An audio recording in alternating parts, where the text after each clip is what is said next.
Salut à tous, c'est Banque de la chaîne, bienvenue sur cette vidéo qui aujourd'hui va parler de ma semaine de formation NGH à Londres pour le séminaire qui s'appelle Train the Trainer, donc pour être formateur NGH, reconnu NGH.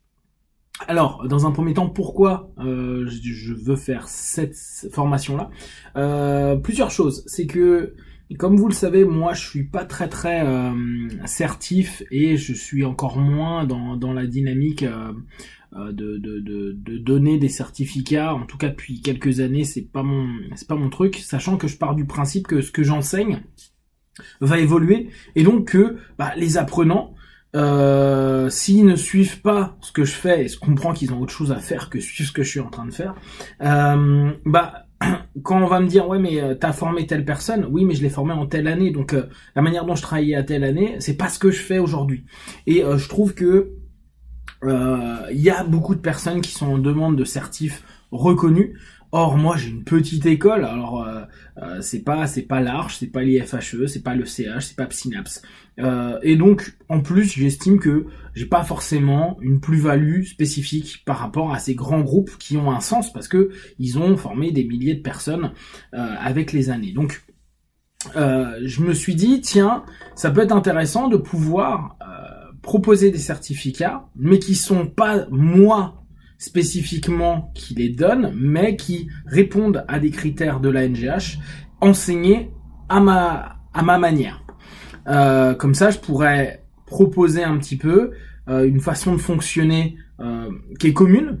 Mais vous verrez, je vais vous expliquer, c'est un petit peu rigide sur certains aspects, mais pas que.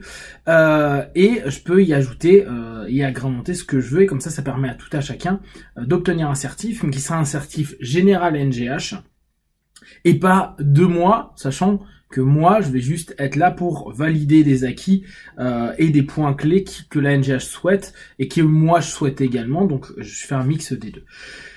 Alors, outre cette dynamique-là, donc cette motivation-là, je me suis dit, ok, c'est cool, moi maintenant, je veux voir comment on enseigne à des enseignants. Comment on enseigne à des enseignants d'enseignants, ou à des enseignants divers dans nos méthodes, PNL, hypnose, psychopratique, etc. Parce que, au bout du compte, la plupart du temps, on commence à faire nos formations. Moi, je prends mon cas parce que on m'a demandé de faire des formations. J'avais pas une formation pédagogique spécifique pour me dire, voilà, comment je vais enseigner tout ça aux personnes. À savoir qu'en plus, moi, ma manière d'enseigner, elle est un peu martiale, donc un petit peu hardcore pour les gens, et qu'il y en a certains, c'est pas forcément évident. Et je me dis, tiens, c'est toujours intéressant d'aller voir comment ils enseignent à des gens qui vont enseigner. Donc, la NGH, moi j'aime bien parce que c'est un gros groupe d'hypnose, parce qu'ils se bougent les fesses aux États-Unis, dans aux pays anglo-saxons, que nous en France, avec Lee, on tente de faire vivre le chapter pour un petit peu stimuler la NGH, faire venir et offrir gratuitement une fois par mois et demi, 2 mois, des cours gratuits pendant 1 heure ou 2, ou des thèmes gratuits. Donc je me suis dit c'est d'autant mieux. Moi j'aime bien l'esprit de la NGH. J'aime bien les gens qui y sont passés. Il y a eu Cagne, il y a eu Boyle, il y a eu Roman McGill, il y a eu plein de gens extraordinaires, en tout cas pour moi. Et donc me voilà à Londres pour 5 jours, et là il y a 8 apprenants, 8 qui veulent être entraîneurs, donc qui veulent pouvoir décerner des certificats National Guild of Hypnotists. Alors, on a une Turque, 2 Suisses, un Anglais qui vit en France et un Italien, et moi. Donc c'est intéressant de voir un petit peu les profils. Hormis le Suisse qui fait le Suisse et l'Italien qui font depuis plus de 10 ans, la plupart ont moins de 5 ans de pratique. Donc c'est intéressant de voir qu'ils sont déjà motivés pour enseigner, pour différentes raisons, dans leur pays, avec un certif qui est reconnu. Au niveau du cours, c'est Brian Jacobs qui nous donne cours. Donc c'est quelqu'un qui a été formé par McKenna, Bendler et tout plein de gars comme Don Motin, moi à la base je voulais aller faire avec Don Motin à Las Vegas, mais vu que je repars le mois qui suit, c'est-à-dire dans un mois à Dallas, faire des allers-retours avec les États-Unis tous les mois, j'aime bien, mais c'est un petit peu long et j'ai autre chose à faire entre-temps. Et au niveau du coût, il y a aussi mieux. Donc Londres, c'était plutôt pas mal. J'irai voir Don Motin ultérieurement. Il a été formé aussi par Calbanian. En tout cas, il a un background qui est intéressant. Donc au niveau du cours, et ben en fait, on reprend le classeur que je n'ai pas là, bah si, j'ai mis le PC dessus. Donc le classeur en fait qu'on obtient à la NGH quand on est apprenant, avec quelques éléments en plus, et on reprend en gros page par page avec les différentes notions qui sont mises en avant dans à la NGH et les différents points qu'ils veulent qu'on mette en place. Donc faut bien voir que là, en gros, aujourd'hui, et demain, ça va être la continuité, on dépile un classeur de 150 pages, et on voit les différentes manières de proposer ça à des futurs apprenants. Ce qui, moi, m'a marqué, là, dans ce jour 1, c'est le fait que, et je crois que ça a été le truc le plus marquant, à un moment, il parlait du fait que lui, il enseigne les régressions à la cause, et que lui, à la base, dans la NGH, il n'y a pas la régression à la cause. C'est quelque chose qui se fait pas forcément. Alors c'est intéressant parce que l'IPASCO, par exemple, sur Paris, Paris, Suisse et Belgique, elle l'enseigne via Hypnovision. Mais c'est vrai que dans NGH, c'est pas quelque chose qui est abordé. Donc, c'est quelque chose qui est intéressant parce que on peut faire des add-ons, on peut ajouter des choses. Et je pense que c'est quelque chose d'essentiel, surtout dans l'hypnose plutôt directe. La NGH est plutôt une hypnose directe, bien qu'ils reprennent des notions d'indirect. Pas forcément ericksonien, même si c'est difficile de dire indirect sans ericksonien. Ils parlent pas trop d'Erickson, mais ils en font un peu référence. Et ce qui moi m'a marqué, c'est cette chose-là qui était, on fait pas de régression pendant les formations, parce que en gros les formations pour les futurs thérapeutes est un moment d'apprentissage et pas un moment pour vivre des expériences. Ce qui pour moi est un peu incohérent, même si je comprends très bien. Hein. Et effectivement, d'expérience, moi je sais que par exemple, je propose beaucoup de pratiques dans mes cours, et que je sais qu'il y a beaucoup de personnes qui ne veulent pas venir parce qu'il y a trop de pratiques et il y a trop de choses qui risquent de démanger, revenir, ressurgir, et que pour beaucoup, la formation ne doit pas être une thérapie. Et même si c'est pas une thérapie, si on commence à travailler sur soi, on sait que ça va un peu tourner vers de la thérapie. Et en fait, ils font pas de régression à la cause, et ils montrent plutôt des vidéos parce que ils veulent pas que les apprenants travaillent sur eux. Et ça m'a ouvert sur plein de choses qui, moi, depuis des années, me semblent complètement dingues. Et c'est de me dire, mais attends, mais pourquoi dans autant d'écoles, les gars prennent pas de cas sérieux, ou travaillent pas sur des trucs sérieux, c'est toujours des trucs à la con. Quoi, j'exagère sur le toujours, mais il y a parfois même en prérequis de dire, bon, vous prenez quelque chose de léger, et on va faire comme si vous aviez tel ou tel problème. Et à la NGH, en tout cas, tel qu'ils l'enseignent, vu qu'ils veulent que ce soit un apprentissage et absolument pas un vécu, ils s'en fichent. Ça va même jusqu'à dire, en tout cas, c'est ce qui est préconisé. Après, chaque prof fait ce qu'il veut, hein, de dire bon bah voilà, une personne qui ne vit pas de session hypnotique, c'est pas grave.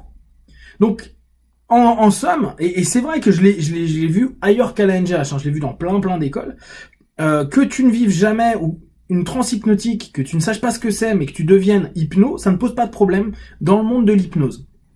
Ça reste un point moi ça me choque, moi ça me paraît étrange.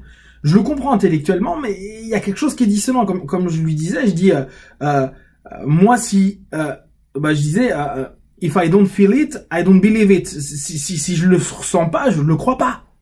Et c'est intéressant de voir cette notion pédagogique qu'on propose et que j'ai déjà vu dans beaucoup d'écoles.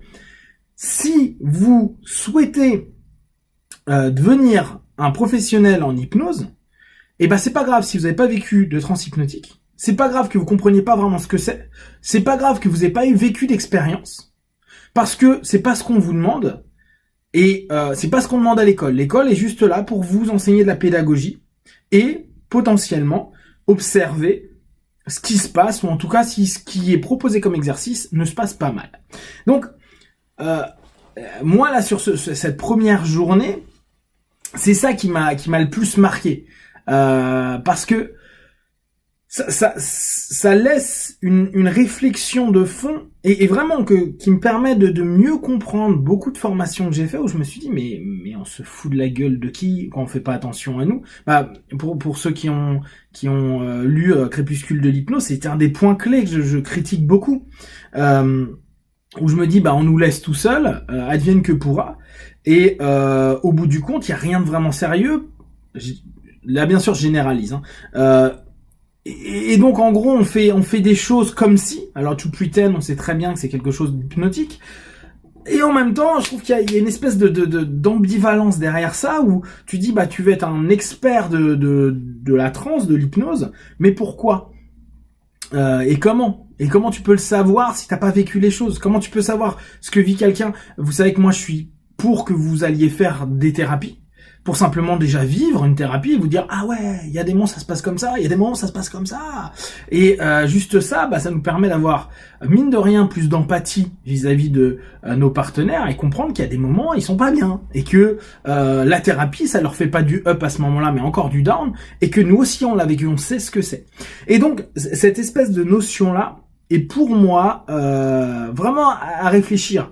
Je suis pas dans la notion critique à dire ah c'est pas bien et tout. Moi c'est pas ce que je fais, et c'est pas ce que j'ai envie de faire. C'est ce que je lui disais. Je dis moi je préfère assumer que les gars aient des retours émotionnels, voire là on prend dans l'optimum des abréactions, et je préfère dealer avec ça. Plutôt que ne pas le faire. Alors bien sûr, quand c'est jouable, quand on a 10 personnes, les 15 à tout péter, et encore 15, il faut avoir un assistant, ou en tout cas quelqu'un qui nous aide à ce moment-là. Par contre, quand on en a 60, c'est dead, on peut pas. Et là, dans ce cas-là, je trouve ça peut avoir complètement du sens. Néanmoins, je sais pas pour vous, et n'hésitez pas pour vos retours, qu'est-ce que vous en pensez? Parce que je trouve ça intéressant qu'un des plus gros groupes d'hypnose du monde, donc qui a quand même énormément de praticiens, et qui a donc énormément de personnes qui ont été certifiées, qui sont aujourd'hui des professionnels. Il peut y avoir dans ces professionnels des personnes qui n'ont jamais ressenti une transe, en tout cas qui savent pas la définir. Donc difficile de définir sur quelqu'un d'autre, quelque chose qu'on n'a pas vécu, et difficile de se poser des questions au travers d'un système si nous-mêmes on n'est pas en train de se mettre constamment en question vis-à-vis de ce système par rapport au fait qu'on le vive. Mais après ça reste très perso. Et cette notion de se dire bon bah on enseigne des choses que les gens vont pas vivre. En gros, vous vivez de la théorie et puis on vous fait faire des pré-tests, etc., etc. C'est comme deuxième chose qui moi m'a intéressé, mais ça je sais que dans beaucoup d'écoles déjà c'est pas enseigné, et puis beaucoup disent que ça n'a pas d'utilité. À la NGH, il y a un point où ils proposent au niveau des pré-tests, ils disent voilà vous pouvez faire des pré-tests, et on le conseille vivement. Et là, sur les 8, je suis le seul à l'utiliser. Sur les 9, parce que même Brian, il les utilise pas. Et je trouve ça intéressant, parce que quand je lui demande mais pourquoi, il dit bah pour moi, je l'utilise que quand on le fait en groupe. Et pourquoi? Eh bien en fait, parce que c'est un pré-test. Alors bien sûr, on peut utiliser le mot jeu, observation, qu'importe le terme. Mais ils sont encore dans une dynamique d'échec. Si ça ne marche pas, qu'est-ce que tu fais? C'est la question qu'il m'a posée. Je dis bah ça marche toujours, j'ai un feedback, je pose la question à la personne, je vois où il en est, je vois ce qu'il ressent à l'intérieur de lui, ça a peut-être pas bougé d'un millimètre, mais peut-être qu'à l'intérieur de lui ça a bougé, peut-être qu'il y a une tension, peut-être que ça l'a énervé, peut-être que... Et tout ça c'est exploitable. Et en fait c'est me dire, tiens on est encore dans la notion de segmenter l'hypnose. Ah bah pré-test égale suggestibilité, donc égale si ça ne marche pas égale échec, égale la personne tu la renvoies chez elle parce que ça marche pas. Et c'est là où je me dis tiens c'est marrant que là-dessus on n'est pas encore évolué. En tout cas au travers de quelqu'un qui a 35 ans d'expérience en hypnose, au travers de quelque chose qui est enseigné au niveau mondial, etc. Et je trouve intéressant. Alors, un point là que j'ai bien aimé dans les pré-tests, et c'est vrai que j'avais complètement zappé, et je vous le redonne, souvenez-vous, alors, à la NGH, ils le font aussi avec le pendule. T'as un pré-test pendule et t'as un pré-test classique au niveau des leviers. Et il y en a un qui est non directif et un qui est directif. Et en fonction, ils accommodent leur induction. Ça nous ramène au travail de Capin, en fonction de la réponse au pré-test. Ce qui, je m'en souvenais plus, mais qui était pas bête dans l'idée. Après, si on fait juste un pré-test induction, qu'importe que le gars soit direct ou indirect, pré-test induction, il fonctionne sur tout le monde, sachant qu'on a un catalepsie à la base. Donc, voilà on va dire les points aujourd'hui qui moi m'ont marqué, et c'est ce que je vous mettrai en lumière. Je vais pas vous faire tout le cours, et je trouve que ça laisse à réfléchir, autant pour moi dans la posture que je vais prendre si je pars dans cette dynamique NGH pour proposer des cours, parce que ça reste quand même très codifié, et je lui demandais si je pouvais changer des trucs. Il me dit tu peux changer les ordres et tout, mais il faut globalement que le classeur, en gros qui a un tronc commun pour l'ensemble des ICNO NGH, soit travaillé, soit étudié, soit connu. Même si tu y passes 5 minutes dessus sur 20 pages, c'est juste qu'au moins ils aient le support, parce que toi tu mettras en avant d'autres éléments. Donc ça fait cogiter sur la façon d'enseigner, ça fait cogiter sur aussi l'objectif que tu donnes à chaque fois en tant que formateur. Qu'est-ce que toi tu veux enseigner à tes gars? Moi je préfère que les gens vivent. Ça c'est mon côté très qui me ressemble, hein. Automatiquement on fait des cours qui nous correspondent. Pour moi, si on ne vit pas et qu'on reste dans sa tête et qu'on pense bien faire, même si techniquement on le fait, il va manquer un truc. Mais pour beaucoup, ils vont dire non, moi c'est bon, j'ai compris, j'ai fait 2-3 inductions sans qu'il y ait de retour émotionnel ni quoi que ce soit, ça me va très bien. Et après, ils vont être avec des personnes qui ont des vrais retours. Et débrouille-toi, t'as des techniques maintenant et c'est dans ton bouquin. C'est des réflexions à prendre en compte, c'est des réflexions que je pense que tout formateur peut se poser. Après, je dis pas qu'il y a une bonne ou une mauvaise réponse, hein. C'est vraiment cette notion-là qui, là, moi, aujourd'hui, me fait cogiter. Et je pense que je vais pas mal cogiter cette semaine sur la façon d'aborder ce type de formation-là, de façon générale, comment je propose des formations. Ça veut pas dire que je vais y adhérer, ça veut pas dire que je vais pas y adhérer. Ça fait quand même réfléchir sur la façon de fonctionner et sur nous-mêmes, les attentes que l'on met en place quand on forme des partenaires, des futurs praticiens. Voilà, si vous avez des questions et des remarques, partagées sur Facebook, YouTube, j'y répondrai le plus rapidement possible. Et comme d'habitude, de tout ce que je propose, ne prenez que ce qui est bon et juste pour vous. Testez, observez, analysez et concluez. Be one, ciao ciao.